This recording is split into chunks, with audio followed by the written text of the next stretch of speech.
All right, Sterling, we're talking about the moment we stopped watching screens and started playing them. 1972, Pong shows up. But for us, it was arcades in the 80s that changed everything. That's the shift right there. From passive consumption to active participation. We went from being an audience to being the performers in our own entertainment. I remember my first time at Chuck E. Cheese, maybe 6 years old, and there's this Pac-Man machine.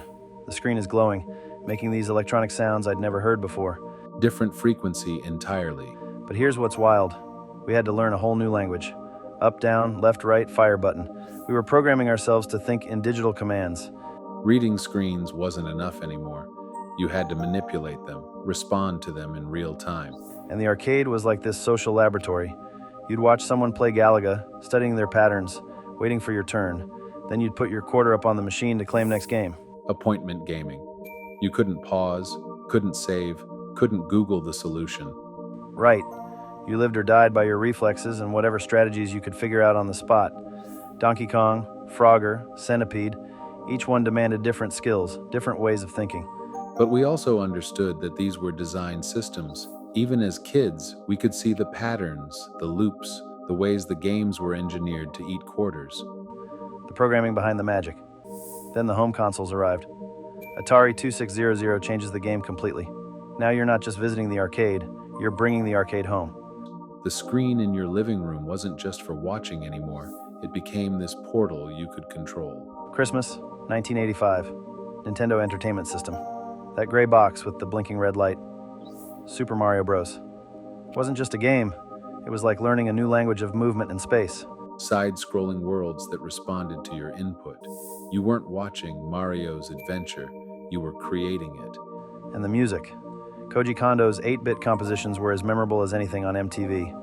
That Mario theme, the Zelda overture, pure electronic emotion.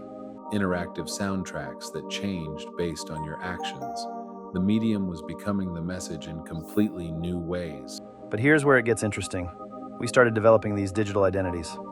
In The Legend of Zelda, you're Link. In Metroid, you're Samus. But you're also still you, making the choices. That split consciousness again. You're both the player and the character, both the audience and the performer. Right. And when you died, you started over. No participation trophies, no infinite lives unless you earned them.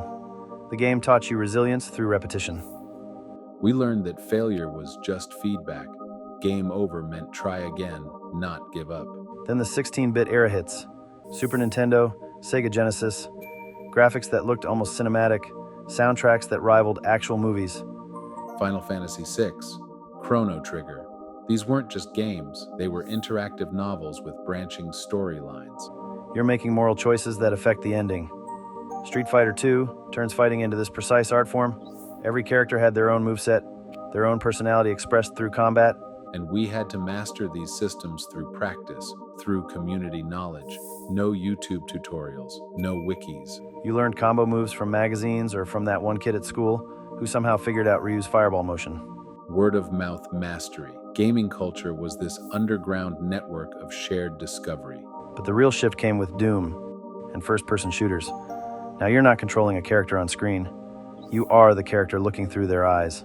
Complete identification with the digital self.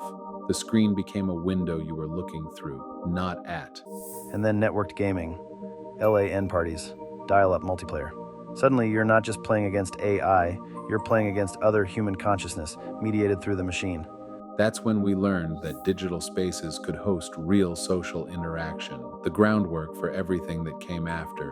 Quake, Warcraft, early online communities forming around shared virtual experiences. We were pioneering digital society without even realizing it. We developed skills that didn't have names yet. Multitasking, pattern recognition, systems thinking, real-time problem solving under pressure. Hand-eye coordination became brain-machine interface. We were literally rewiring our neural pathways. And here's what's crucial. We understood that these were constructed realities, but that didn't make the experiences less meaningful. You could love Super Metroid while understanding exactly how the programmers created that sense of isolation and discovery. The construction was part of the artistry.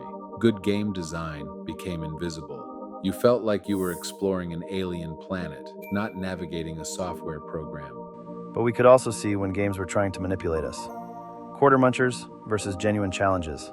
We developed this intuition about fair versus exploitative design. Critical thinking through play. We learned to distinguish between systems that respected players and systems that just wanted to extract time or money. Which is exactly the skill we needed when social media showed up. We already understood addictive design, engagement loops, the psychology of intermittent rewards. Gaming taught us that all interactive media has underlying systems designed to shape behavior. We just had to figure out whether those systems served us or exploited us. And we learned that virtual achievements could feel genuinely meaningful. Beating Contra without the cheat code, finishing Mike Tyson's Punch-Out, these were real accomplishments that required real skills. Digital mastery translated to real confidence. The skills were transferable even when the specific knowledge wasn't. Problem solving, persistence, spatial reasoning, strategic thinking, all developed through play. We became the first generation to prove that screens could be tools for active engagement rather than passive consumption. From watching TV to playing TV to eventually creating our own content on screens, gaming was the bridge between consumption and creation. We learned that interactivity changes everything. Once you can affect the medium, you become a collaborator in the meaning-making process. That's the revolution we lived through. We proved that digital interaction could be meaningful, that virtual experiences could teach real skills, that playing could be just as valuable as any other form of learning.